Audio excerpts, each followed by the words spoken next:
గజం కేవలం 23,000 రూపాయలతో 165 గజాల భూమి కేవలం 38 లక్షలు మాత్రమే. భారతదేశ ఎన్నికల కమిషన్ కి చాలా వివరంగా తెలుగుదేశం పార్టీ ఎలా దొంగ ఓట్లను నమోదు చేస్తుంది, ఎలా గత చంద్రబాబు నాయుడు గారు సీఎంగా ఉండగా 14 సంవత్సరాల్లో ఏ విధంగా ఎన్నికల ఓటర్ల లిస్టుని మ్యానిపులేట్ చేసిందన్న విషయాన్ని రుజువులతో కూడా ఆధారాలతో కూడా ఎన్నికల కమిషన్కి వైఎస్ఆర్ కాంగ్రెస్ పార్టీ సబ్మిట్ చేయడం జరిగింది.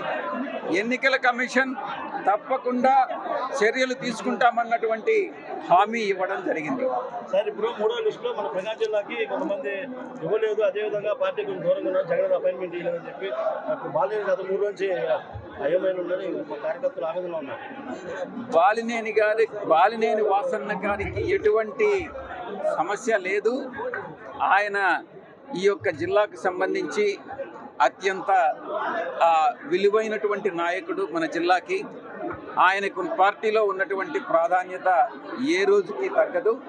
ఆయన స్థానం ఆయనకు ఉంటుంది.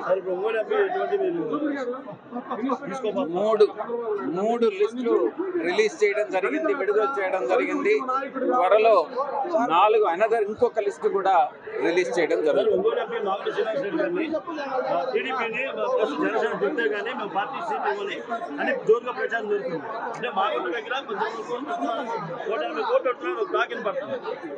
ఇది మీడియా సృష్టిస్తున్నటువంటి ఒక కథనం.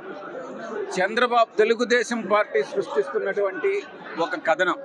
నేను ఒక్కటే చెప్తా ఉన్నాను, రాజకీయ పార్టీ అంటే వైఎస్ఆర్ కాంగ్రెస్ పార్టీ వాళ్ళు తెలుగుదేశం పార్టీని విమర్శించవచ్చు, తెలుగుదేశం పార్టీ వాళ్ళు అలాగే వైఎస్ఆర్ కాంగ్రెస్ పార్టీని విమర్శిస్తారు. ప్రతి విమర్శలు అన్నటువంటివి రాజకీయాల్లో సహజమైనటువంటివి. ప్రజలే నిర్ణయిస్తారు ఏ రాజకీయ పార్టీకి అధికారం ఇవ్వాలి, ఎవరు ప్రజలకు మేలు చేకూరుస్తారు, ఎవరు రాష్ట్రాన్ని అభివృద్ధి చేస్తారు అన్నటువంటి విషయం ప్రజలు నిర్ణయిస్తారు. విమర్శలు, మేనిఫెస్టోలు ఇవన్నీ కూడా ప్రతి విమర్శలు సహజమైనటువంటివి. మేము వాళ్ళని విమర్శించడం, వాళ్ళు మమ్మల్ని విమర్శించడం ఇది సహజం.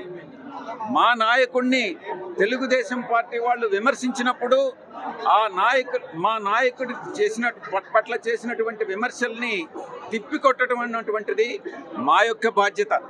పార్టీలో ఉన్నటువంటి మా నాయకుడి ఫాలోయర్స్గా మా బాధ్యత. ఆ బాధ్యత తప్పకుండా ప్రతి ఒక్కరూ పార్టీలో నిర్వర్తించాల్సిందే అన్నటువంటి విషయాన్ని నేను ఈరోజు పత్రికాముఖంగా తెలియజేస్తున్నాను. మీరు చాలా స్పష్టంగా చెప్తా ఉన్నా, తిట్టడం అన్నటువంటి పదాన్ని ఎప్పుడూ వాడకూడదు. విమర్శ, ప్రతి విమర్శ ఇది సహజం. మీరు ఎందుకు తిట్టడం అనేటటువంటి పదాన్ని వాడుతున్నారో మీడియా వాళ్ళు నాకు తెలియదు, తెలుగుదేశం పార్టీ వాళ్ళు ఎందుకు ఈ దుష్ప్రచారం చేస్తున్నారో నాకు తెలియదు. విమర్శకి మా నాయకుడిని విమర్శించినప్పుడు అసభ్య పదజాలంతో తప్పుడు ఆరోపణలు చేస్తే ప్రతి విమర్శ చేసి తిప్పికొట్టడం అన్నటువంటిది ప్రతి ఒక్కరి పార్టీలో ప్రతి ఒక్కరు బాధ్యత.